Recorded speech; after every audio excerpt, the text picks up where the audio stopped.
So I was thinking that, I mean, obviously, we are a music podcast, but we're also a bit of, we give health advice. I've been waiting for you to help us make this next leap into lifestyle. Right? I really think we should. So I was thinking we should start off this episode in telling a story and why people should not eat whipped cream.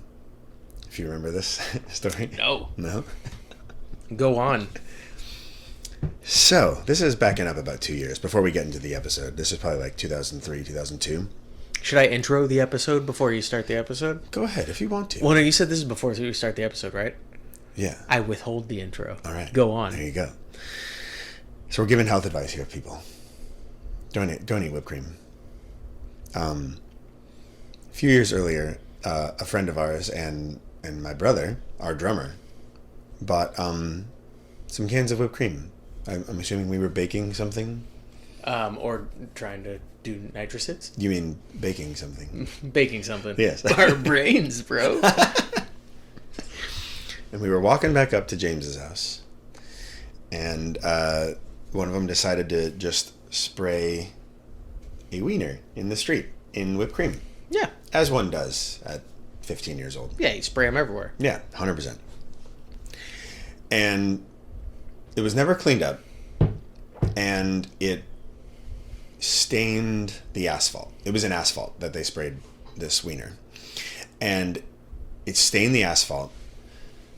And obviously, whoever's house it was next to called the city and asked them to do something about it, because we saw in days past that are in the future that walking up to James's that the city came and put a new layer of asphalt over the top of said wiener. And about 2 months go by, and I'm walking up to James's again, and the whatever remnants the whipped cream left had eaten through that new top layer of asphalt, and the wiener was back. Like, you could see the old layer of asphalt underneath it. Yeah. So or was it like the asphalt? Imagine what it does to your insides. Maybe it was like the telltale heart that you felt so guilty that every time you walked by, you would see a wiener in the street that was not there. It's the telltale wiener. I just wanted to see it. I mean, you said it. I don't know. Hey, this is the Remember the Times podcast. I'm Mitch. This is AJ. We're giving lifestyle advice, and also we were in bands together. Yeah. Still are. Still have weird things happen to us. But right now we are in, I believe this is June 2004. We had just played our first show out of state in upstate New York. Now we're back home. I think we may have passed our junior year. Our first gig of the summer, we were back at the house where we actually had our first SBNC show with you as singer and Sean back on bass. I believe this was this girl's birthday again. They asked us to play, or she asked us to play, and she also asked OG Allura to play. The only thing I remember is that this was, again, the cops got called during our set, not during Allura's, and we played like 3 songs. I think this was the one where it got solidified that it was like a thing. Like, dude, what the fuck? fuck? It was like, if Allura plays first, SBNC will not finish their set. And we were supposed to be the technical headliners since we were quote-unquote bigger band. But we were getting pissed off because we kept not being able to play. Every time we would play with our friends who were in this other band, our set would get shut down like 3 songs in. So that was a super bummer. We literally played like 2 or 3 songs. I don't remember anything else about that show. I was just so mad that it happened to get back to back. Yeah, I get it conflated with the first time we played there. This was the one where Chris took a knee while he was singing. See episode 6 or 7. Yeah, whatever number. But yeah, same place, same backyard, same like deck, everything. Yeah. But this time, cops got called on us. 2 or 3 songs. All that setup. Time?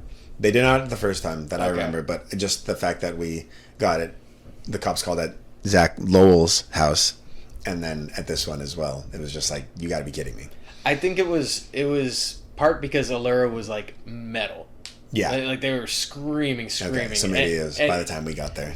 And if I was a neighbor who was not a fan of like metalcore, which I'm assuming most of their neighbors were not, I'd be like, all right, I can normally put up with like some stuff, but this is ridiculous. You call the cops. Cops don't respond until the next band is playing, which was us. Yeah, so that was a super bummer. The summer would pick up, though. Show number 2 in this episode. We got invited back to the Whiskey. Yeah, we're pretty Hollywood famous. We're pretty Hollywood. No big deal. It's not like a giant deal. It's just like one of the most famous venues. I have very few memories of this show. I do remember, I'm pretty sure I was wearing a Misfits shirt and some brown Dickies because I'm super punk rock, you know? It was a great turnout, and we were just ecstatic that we were like, oh my God, the Whiskey called us back. Having no idea that they called us back because we sold so many tickets last time. Like, you guys actually sold the tickets. Not that they remembered us. I'm quite certain they just have a list of bands that actually sold a good amount of tickets last time, and then they just call them back like, would you like to play for us again? Would you like to sell tickets again? Yeah. You did a great job last time. Of course, if you don't sell all of them, you're gonna owe us money. Yeah, but, you eat the cost. I believe you can do it. You did last time. Yeah. Do you have any memories of that show?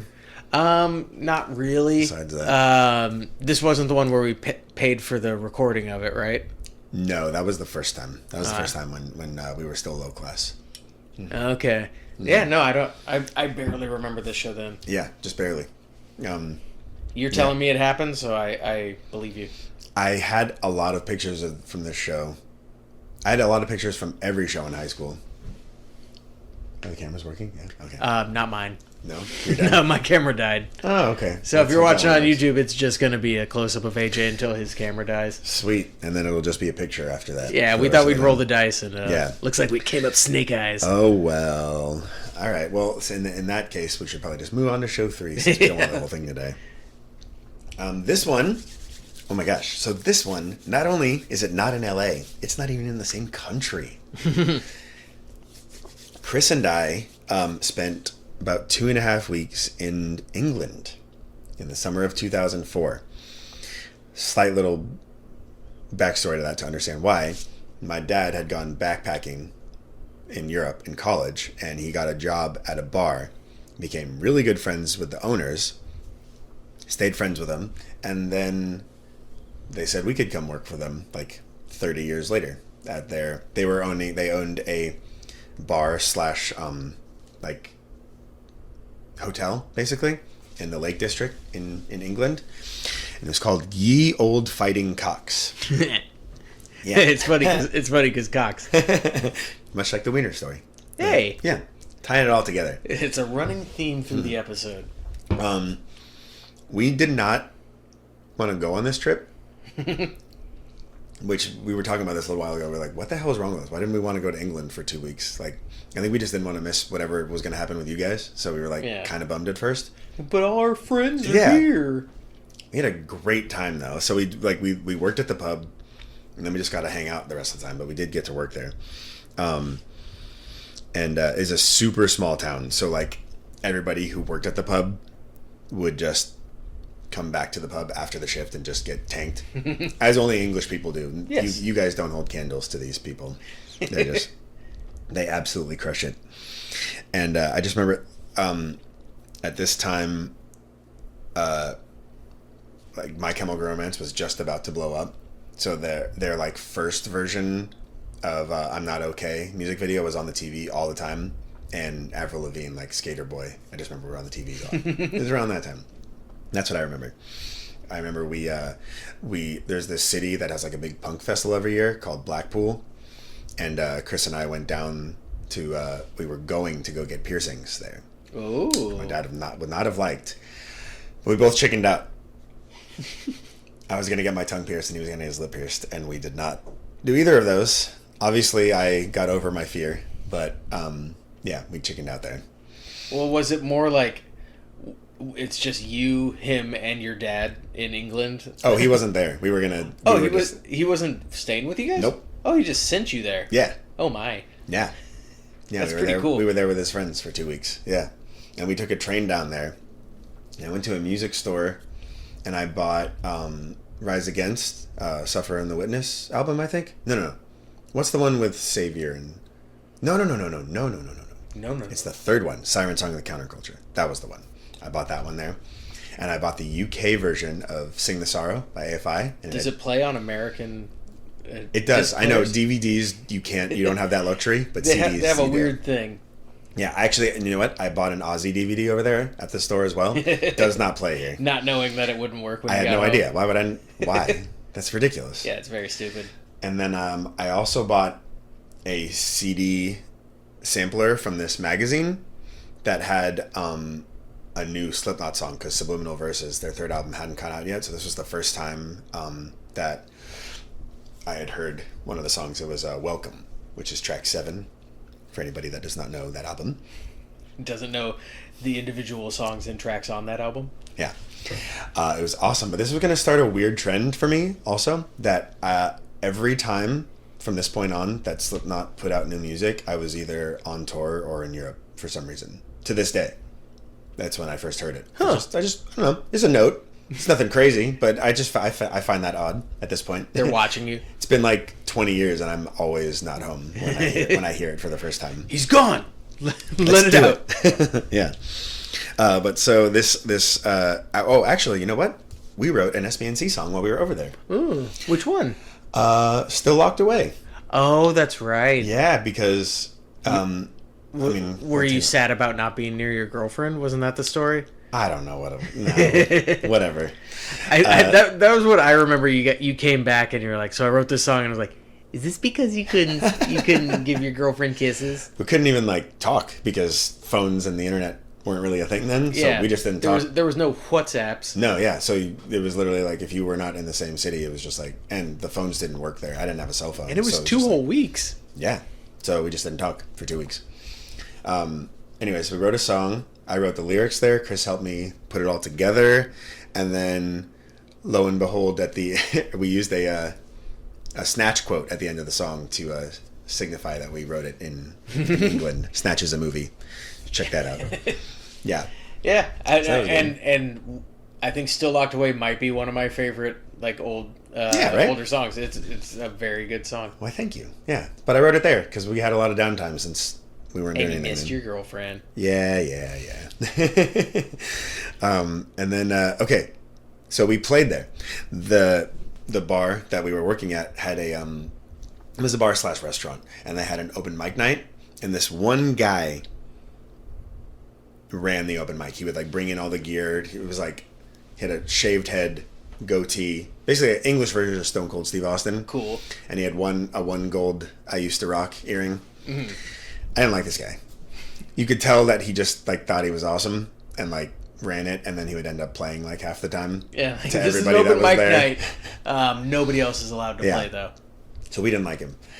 But so it would happen like every Wednesday or something. So the first one we weren't ready. We didn't want to do it. But the last time my dad had come back to get us. So he really wanted us to play. We're like, all right, fine, we'll fucking do it. And so we practiced, and I think we played The Night God Died, which was another unreleased track, but had already been written by us at that point. A weird acoustic version of it. And then also No Rain, I think, by Melon. I think like Swing Life Away, but I doubt it went well because we were not used to playing acoustic sets. Yeah. And neither of us were lead singers at that point either. So I'm just going to assume it wasn't good. That's not the last time that we were like surprised to play acoustic, and it was like, oh, we don't practice acoustic, we don't play acoustic. Let's just see if we can do exactly what we do when we play live, but do it acoustic. Yeah, basically that was our problem for a long time. But I honestly remember practicing for it up in our rooms more than I remember playing the show, just because I was like nervous. But yeah, so that was our first time playing, and we had a great time while we were there. And then we raged with everyone afterwards because that was our last night, I think. And just to again, you drinkers here can't hold a candle to him, but one of our buddies that worked at the bar opened like Chris's beer with his teeth. Oh yeah, that happens. Yeah. I was just like, dang, you guys are on a whole other level over here, aren't you? Yeah. Well, the British are famous for having very good teeth. Very strong teeth that you can open beers with and chew with and such. General can opener activities. Yeah.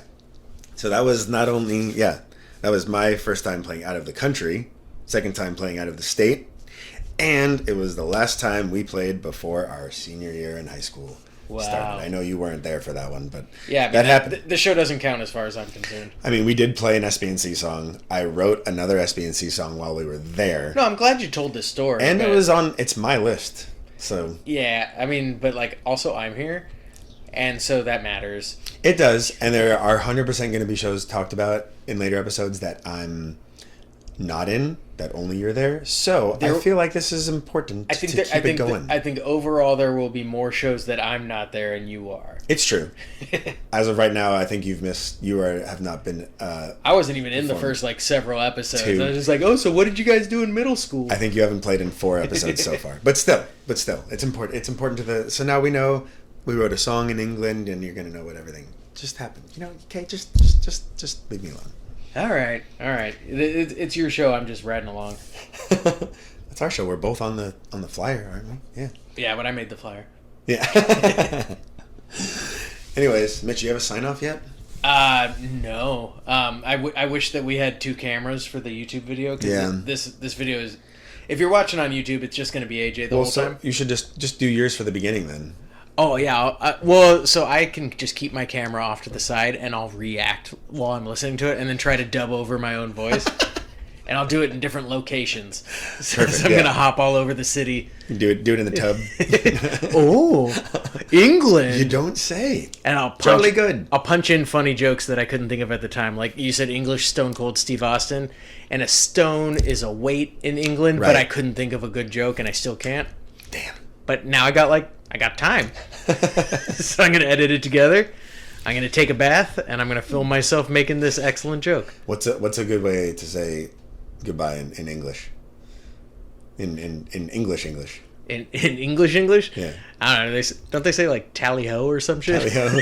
Ta-ta. Ta-ta and farewell. Yeah. There we go. We'll go with that one for today. That is not our sign-off. Episode 16. Ta-ta. Ta-ta. And farewell.